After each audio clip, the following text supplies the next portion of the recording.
Hello friends, welcome to our YouTube channel. और आज देखिए हम एक नए टॉपिक की वीडियो लेकर के आए हैं और नए टॉपिक पे आज हम बात करने वाले हैं।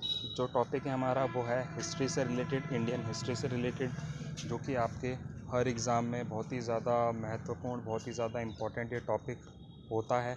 चाहे आपका ग्रेजुएशन का एग्ज़ाम हो या आपका कोई भी कंपटीशन एग्ज़ाम हो, हिस्ट्री एक ऐसी चीज़ है जो कि आपके हर एग्ज़ाम में आती है। तो हम इसी टॉपिक पे आज बात करने वाले हैं। तो सबसे पहले मैं आपको बता दूं कि जो हमारा इतिहास है, भारत का इतिहास जो है वो 3 भागों में बटा हुआ है। भारत का इतिहास 3 भागों में बटा हुआ है। पहला भाग है प्राचीन भारत, जिसके बारे में हम आज बात करेंगे। दूसरा भाग है मध्यकालीन भारत और तीसरा भाग है आधुनिक भारत। तो इन टॉपिक पे हम बात करेंगे। तो आज की वीडियो में हम अपना पहला टॉपिक उठा रहे हैं और पहला पार्ट बना रहे हैं प्राचीन भारत का, जिसमें क्या होगा कि हम मोस्ट इम्पॉर्टेंट छांट करके एमसीक्यूज़ के क्वेश्चन लाए हैं। क्वेश्चन पेपर्स के अंदर से ये क्वेश्चंस लिए गए हैं सारे, और बहुत ही ज़्यादा अच्छे ये क्वेश्चन हैं आपके एग्ज़ाम से रिलेटेड। तो इन्हीं टॉपिक्स पे हम आज बात करेंगे और इन्हीं 50 एमसीक्यूज़ पे हम बात करेंगे। और देखिए आपको करना क्या है, आपको सिर्फ इतना करना है कि मैं आपको 50 एमसीक्यूज़ बताऊंगा और उनके आंसर्स भी मैं आपको बताऊंगा, और आपको क्या करना है, साथ साथ आपको उनके आंसर्स देते रहने हैं। और आपको याद रखना है कि आपके इन 50 में से कितने एमसीक्यूज़ जो हैं वो करेक्ट हुए हैं, इतना आपको याद रखना है। तो चलिए स्टार्ट करते हैं हमारी वीडियो। तो जो भी हमारे चैनल पर नया है वो चैनल को जल्द से जल्द सब्सक्राइब कर लेंगे और बेल आइकन को प्रेस कर लेंगे और चैनल को ज़्यादा से ज़्यादा शेयर करेंगे, वीडियो को ज़्यादा से ज़्यादा शेयर करेंगे। तो हमारा देखिए पहला क्वेश्चन जो है वो है हमारा, प्राचीन काल में स्रोत सामग्री लिखने के लिए प्रयुक्त भाषा थी। अच्छा, तो इसमें आपको ये बताना है कि प्रयुक्त भाषा कौन सी थी ये स्रोत लिखने के लिए। तो पहला ऑप्शन है संस्कृत, पाली, ब्राह्मी और खरोष्टी। तो इसका आंसर आपको बताना है। देखिए इसका सही आंसर है संस्कृत। संस्कृत भाषा काफ़ी ज़्यादा प्रचलित है और भारत की सबसे बड़ी भाषा संस्कृत भाषा को कहा जाता है, और जितने भी हमारे वेद पुराण उपन्यास सब इसी भाषा में ज़्यादातर लिखे गए हैं। तो इसका सही आंसर है संस्कृत। सेकंड क्वेश्चन है, पुरालेख विद्या का अभिप्राय है। तो इसका अभिप्राय किससे है? ऑप्शन है आपके सिक्कों का अध्ययन, शिलालेखों का अध्ययन, महाकाव्यों का अध्ययन, भूगोल का अध्ययन। तो इसका आपको आंसर देना है। इसका सही आंसर है बी, शिलालेखों का अध्ययन।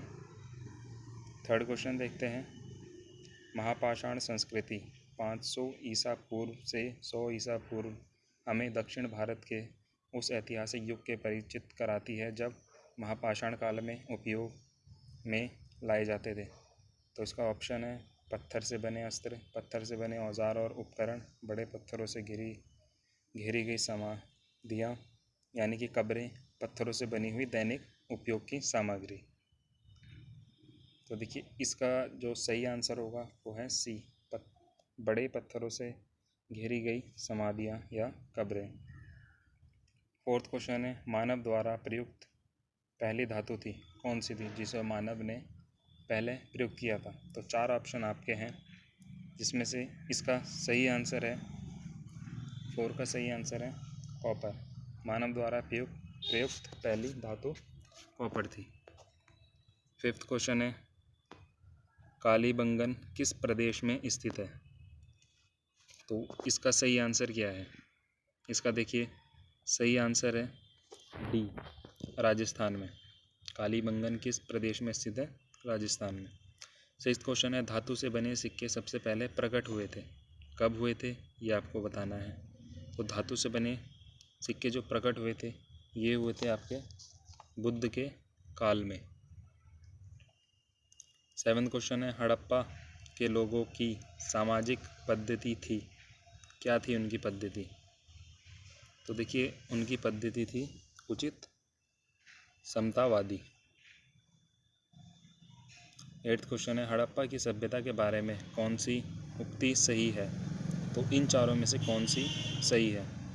तो इसका सही आंसर है एट्थ का आपका सी, उन्होंने पशुपति का सम्मान करना आरंभ किया था। 9वां क्वेश्चन है, भारत में खोजा गया सबसे पहला पुराना शहर था, कौन सा शहर था? तो इसका सही आंसर है आपका हड़प्पा, जो कि भारत में खोजा गया सबसे पहला और पुराना शहर था। 10वां क्वेश्चन है, सिंधु घाटी की खुदाई में मिले अवशेषों में तत्कालीन व्यापारिक और आर्थिक विकास के द्योतक निम्न में से कौन से हैं? तो इसका सही आंसर आपका हो जाएगा बी, मुद्राएं। 11वां क्वेश्चन है, हड़प्पा सभ्यता की खोज किस वर्ष में हुई थी? तो आपको सही आंसर देना है कि हड़प्पा सभ्यता की खोज इनमें से किस वर्ष में हुई थी। तो हड़प्पा सभ्यता की खोज जो कि हुई थी 1921 में, जो कि दयाराम साहनी जी द्वारा की गई थी। उससे पहले देखिए हड़प्पा सभ्यता की खोज 1400 में हुई थी और वो अलग किसी व्यक्ति ने खोज की थी। और अब जो है, जो ज़्यादातर पूछा जाता है, वो पूछा जाता है 1921 में इसकी खोज हुई थी, जो दयाराम साहनी जी ने की थी। तो इन चारों में से इसका कोई ऑप्शन सही नहीं है, इसका सही आंसर है 1921। वीडियो थोड़ी सी लंबी होने वाली है, तो वीडियो में प्लीज़ आप बने रहें और ज़्यादा से ज़्यादा याद करें और देखें कि आपके कितने आंसर सही जाते हैं। 12वां क्वेश्चन है, हड़प्पा स्थलों की खुदाई में निम्नलिखित में से क्या नहीं मिला था? तो इनमें से शिखर सहित मंदिर, ये हड़प्पा सभ्यता की खुदाई में नहीं मिला था। 13वां क्वेश्चन है, ईंटों की कृत्रिम गोदी डायाड वाला एकमात्र सिंधु स्थल कौन सा था? तो इसका सही आंसर है ए, लोथल। आपको बड़े ही ध्यान से क्वेश्चन देखना है और उसका सही आंसर आपको कमेंट में देना है। तो मैं भी साथों साथ आपको आंसर बताते जा रहा हूँ। आपको एंड में ये देखना है कि आपको इन 50 क्वेश्चनों में से कितने आंसर याद थे।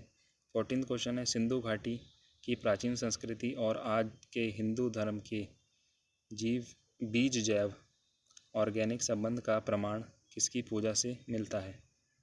तो ये मिलता है आपका बी, पत्थर, पेड़ और पशु से। 15वां क्वेश्चन है, बिना दुर्ग के एकमात्र सिंधु नगर कौन सा था? तो ये नगर था आपका डी, चनहुदड़ो।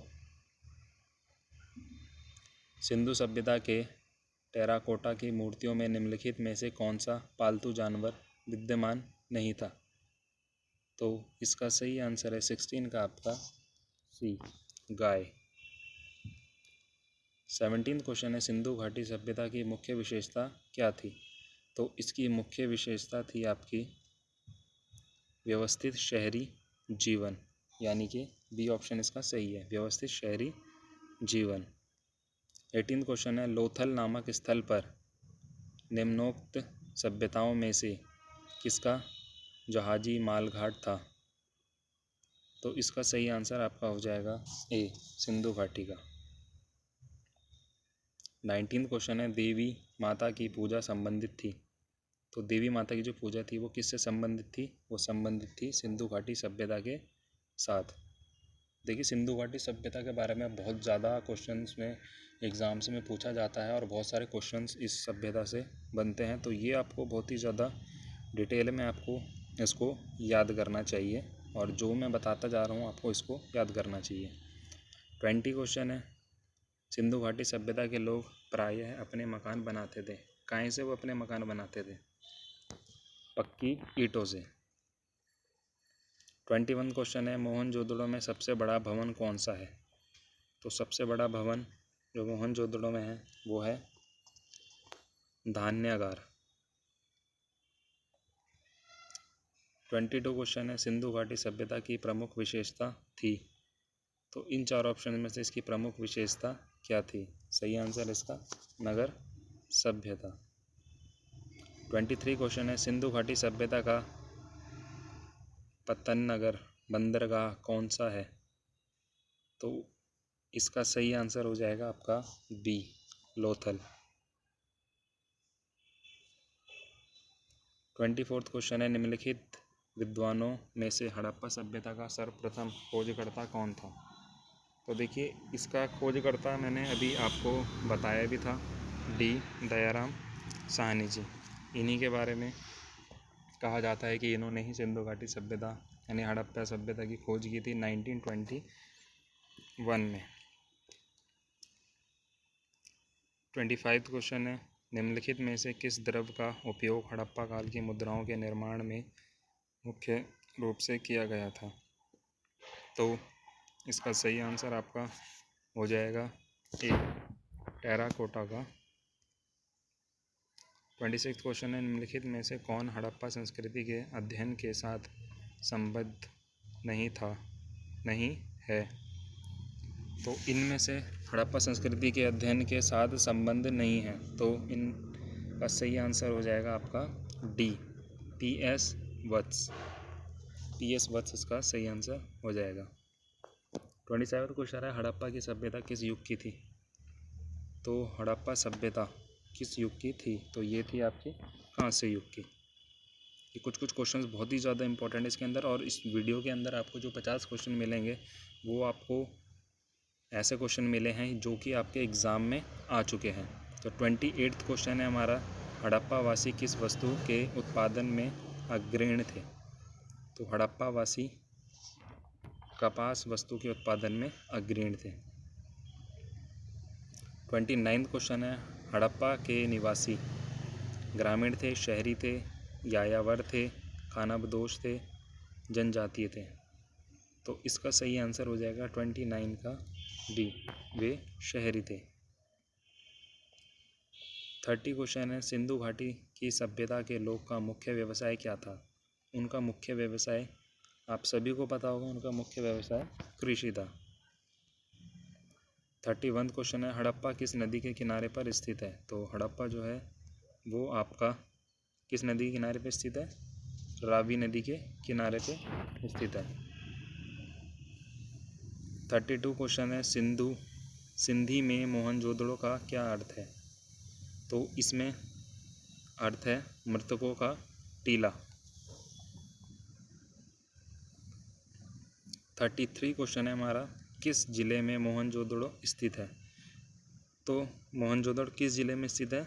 लरकाना में, यानी कि ऑप्शन ए लरकाना में ये स्थित है। 34 क्वेश्चन है, किस स्थान पर हड़प्पा सभ्यता के रथ की एक प्रतिमा प्राप्त हुई थी? लोथल में, बनावली में, दैमाबाद में या कालीबंगा में? तो इसका सही आंसर है 34 का सी दैमाबाद में। 35 क्वेश्चन है, निम्नलिखित में से वह दस्तकारी कौन सी है जो आर्यों द्वारा व्यवहार में नहीं लगाई गई थी? तो 35 का हमारा सही आंसर हो जाएगा डी लुहार, यानी कि लुहार गिरी। 36 क्वेश्चन है, निम्नलिखित में से किस वेद में प्राचीन वैदिक युग की सभ्यता के बारे में सूचना दी गई है? तो ये सूचना दी गई है आपकी 36 का सही आंसर हो जाएगा ऋग्वेद में। देखिए ये हमारे 4 वेद हैं, तो सबसे पुराना और प्राचीन वेद है हमारा ऋग्वेद, और उसके बाद ये 3 वेद हमारे और हैं। 4 वेद हैं हमारे, ऋग्वेद, यजुर्वेद, अथर्ववेद और सामवेद। ये आपको याद रखते हैं। 37 क्वेश्चन है, निम्नलिखित में से कौन सा प्राचीन भारतीय नगर 3 विद्वानों संतों कपिल, गार्गी और मैत्रेय का घर था? तो इसका सही आपका हो जाएगा बी मिथिला। 38 क्वेश्चन है, भारतीय शासन के प्रतीक ये शब्द सत्यमेव जयते निम्नलिखित किस ग्रंथ से लिए गए हैं? तो ये लिए गए हैं आपके उपनिषद मुंडकोपनिषद से, यानी कि इसका ऑप्शन हो जाएगा ए। 39 क्वेश्चन है, वेद शब्द का अर्थ है, जो वेद हैं हमारे, जैसे मैंने भी आपको बताया हमारे 4 वेद हैं, तो जो वेद शब्द का अर्थ है वो क्या है? तो इसका सही आंसर हो जाएगा ए ज्ञान। देखिए हमारे चारों वेद के अंदर हमें हर चीज़ के बारे में बताया गया है, हमारी भाषा के बारे में, हमारी संस्कृति के बारे में, हमारे संगीत के बारे में, हमारी विद्या के बारे में, यानी कि जीवन से संबंधित जितनी भी चीज़ें, जितनी भी हमारा जीवन चल रहा है, उन सब के बारे में हमें वेदों में बताया गया है। तो वेदों का सबसे बढ़िया अर्थ है ज्ञान, वेदों से हमें ज्ञान की प्राप्ति होती है, इसलिए वेद लिखे गए हैं। 40वां क्वेश्चन है हमारा, वेदों को माना जाता है, वेदों को क्या माना जाता है? तो वेदों को श्रुति माना जाता है, इसका ऑप्शन है डी। 41 क्वेश्चन है, भारत में वर्ण व्यवस्था किस लिए बनाई गई थी? तो भारत में वर्ण व्यवस्था जो है वो बनाई गई थी व्यावसायिक श्रम विभाजन के लिए, यानी कि ऑप्शन डी। भारत में वर्ण व्यवस्था व्यावसायिक श्रम विभाजन के लिए बनाई गई थी। 42 क्वेश्चन है, वैदिक लोगों द्वारा किस धातु का प्रयोग पहले किया गया था? तो वैदिक लोगों द्वारा किस धातु का प्रयोग पहले किया गया था? इसका सही आंसर आपका हो जाएगा तांबे का। तांबे की धातु का प्रयोग जो है वो पहले किया गया था। 43 क्वेश्चन है, उत्तर वैदिक काल के वेद विरोधी और ब्राह्मण विरोधी धार्मिक अध्यापकों को किस नाम से जाना जाता था? तो इनको जाना जाता था बी, इसका सही ऑप्शन है, यानी कि श्रमण, बी इसका सही ऑप्शन है। 44वां क्वेश्चन है, भारतीय संगीत को उद्गम किसमें खोजा जा सकता है? तो जो इसको खोजा जा सकता है, इसका सही ऑप्शन है सामवेद की संहिता में। जैसे ही मैंने अभी आपको बताया था कि हमारे जो वेद हैं उनके अंदर हम सारे हमारे यज्ञ हो गए, जितने हमारे पूजा पाठ हो गए, हमारे संगीत हो गया, हमारा ज्ञान हो गया, उन सब का जो एक चीज़ है वो हमें कहाँ से प्राप्त होती है? वेद से। तो जो संगीत का उद्गम किस में खोजा जा सकता है? ये हमारा सामवेद की संहिता में खोजा जा सकता है, इसमें ये हमारा मिलता है। 45 क्वेश्चन है, इसमें से किस फसल का ज्ञान वैदिक काल के लोगों को नहीं था? जौ, गेहूँ, चावल, तम्बाकू। तो इसका सही आंसर है तम्बाकू। तो देखिए, जो जौ है, गेहूँ है, चावल है, ये हमारे जब से हमारा कृषि उत्पादन शुरू हुआ था, ये तभी से ही किसान जो हैं, जो हमारे किसी भी सभ्यता के किसान हैं, उन्होंने इसको उगाना शुरू करा था और इन्हीं के व्यापार से उनका पालन पोषण होता था। 46 क्वेश्चन है, प्रारंभिक आर्यों के बारे में निम्नोक्त कथनों में से कौन सा सही नहीं है? तो इन 4 कथनों में से आर्यों के बारे में कौन सा कथन सही नहीं है? पहला है, वे संस्कृत बोलने वाले थे, वे घुड़सवारी किया करते थे, वे कई झुंडों में भारतवर्ष पहुँचे थे, वे मुख्यतः नगरों में निवास करते थे। तो इसका सही आंसर है, वे मुख्यतः नगरों में निवास करते थे। तो ये ऑप्शन इसका सही नहीं है, यानी कि डी। 47 है, वैदिक युग में राजा अपनी जनता को जो कर वसूल करते थे उसे क्या कहते थे? तो जो वैदिक युग है उसमें जो ये कर वसूल करते थे उसको कहते थे बलि। 48 क्वेश्चन है, वैदिक आर्यों का प्रमुख भोजन क्या था? तो जो वैदिक आर्य थे इनका प्रमुख भोजन क्या था? जौ और चावल, दूध और उसके उत्पाद, चावल और दालें, सब्जियां और फल। तो जो उनका मुख्य और प्रमुख भोजन था वो था उनका दूध और इसके उत्पाद। दूध से आपको पता ही है काफ़ी सारी चीज़ें बनती हैं, तो ये उनका प्रमुख वो था भोजन। 49 क्वेश्चन है, आर्य अनार्यों के साथ अपने संघर्ष में सफल रहे क्योंकि उन्होंने बड़े पैमाने पर हथियार का प्रयोग किया, वे अधिक लंबे और बलवान थे, वे एक उत्तर शहरी संस्कृति से थे, उन्होंने घोड़े द्वारा चलाए जा रहे रथों का प्रयोग किया था। तो इसका सही आंसर हो जाएगा डी, उन्होंने घोड़ों द्वारा चलाए जा रहे रथों का प्रयोग किया था। तो इसका सही ऑप्शन है डी। नेक्स्ट क्वेश्चन देखते हैं और लास्ट क्वेश्चन हमारी वीडियो का आज का, आर्य सभ्यता में मनुष्य के जीवन के आयु के आरोही क्रम अनुसार निम्नलिखित चरणों में से कौन सा विकल्प सही है? ब्रह्मचर्य, गृहस्थ, वानप्रस्थ संन्यास, गृहस्थ ब्रह्मचर्य, वानप्रस्थ संन्यास, ब्रह्मचर्य वानप्रस्थ संन्यास गृहस्थ, और गृहस्थ संन्यास वानप्रस्थ ब्रह्मचर्य। तो इसका सही ऑप्शन है ए, ब्रह्मचर्य, गृहस्थ, वानप्रस्थ संन्यास। तो इसका सही ऑप्शन ए हो जाएगा। तो देखिए, ये थे हमारे 50 इम्पोर्टेंट आज के क्वेश्चंस जो कि हमारे प्राचीन भारत के क्वेश्चन थे, जो कि हमारा पहला टॉपिक है प्राचीन भारत। और अभी देखिए, ये पहला पार्ट था आज, अभी और भी बहुत ज़्यादा क्वेश्चंस इसमें से आएंगे उसके बाद देखिए एक बार डिटेल में मैं एक वीडियो बनाऊंगा जिसमें आपको, ये तो आपके एमसीक्यूज़ हो गए, पर उस वीडियो में मैं आपको थियोरेटिकल बेसिक जो हमारी सिंधु घाटी सभ्यता है या प्राचीन भारत जो है हमारा, उसके बारे में डिटेल में मैं आपको एक बार बताऊंगा। उससे क्या होगा, देखिए अगर आप रेगुलर ये वीडियो देख रहे हो और रेगुलर आप जो मैं दूसरी एमसीक्यूज़ से अलावा जो थ्योरी की वीडियोज़ की बनाऊँगा मैं, तो रेगुलर अगर आप ये वीडियो देख रहे हो तो आपकी हिस्ट्री जो है वो काफ़ी ज़्यादा स्ट्रांग हो जाएगी, क्योंकि देखिए कंपटीशन एग्ज़ाम में हिस्ट्री बहुत ज़्यादा इम्पॉर्टेंट है। अगर आप कंपटीशन एग्ज़ाम की तैयारी कर रहे हो तो हिस्ट्री आपको पढ़नी पड़ेगी। आपको हिस्ट्री, मैथ, इंग्लिश, आपकी रीजनिंग हो गई। देखिए ये 3-4 चीज़ें तो ऐसी हैं कि ये आपका पीछा कभी नहीं छोड़ेंगी। नॉर्मली भी अगर आप बीए करते हो तो भी आपको ये सब पढ़ना पड़ता है, तो ये चीज़ें ऐसी हैं आपका पीछा कभी नहीं छोड़ेंगी, ये आपको पढ़नी ही पड़ेंगी। तो रेगुलर डेली आप वीडियो देखिए तो आपकी ये सारी चीज़ें ईज़ी हो जाएंगी बहुत। तो चलिए वीडियो को ज़्यादा लंबा नहीं करेंगे और वीडियो को यहीं पे एंड करते हैं। तो आई होप आपको वीडियो अच्छी लगी होगी, या और कोई सजेशन अगर आप देना चाहते हैं तो उसको आप कमेंट में हमारे सजेशन दे सकते हैं। अगर वीडियो में कुछ कमी रही हो तो वो भी आप हमें बता सकते हैं। तो ज़्यादा से ज़्यादा वीडियो को आप शेयर करना, लाइक करना। Thank you.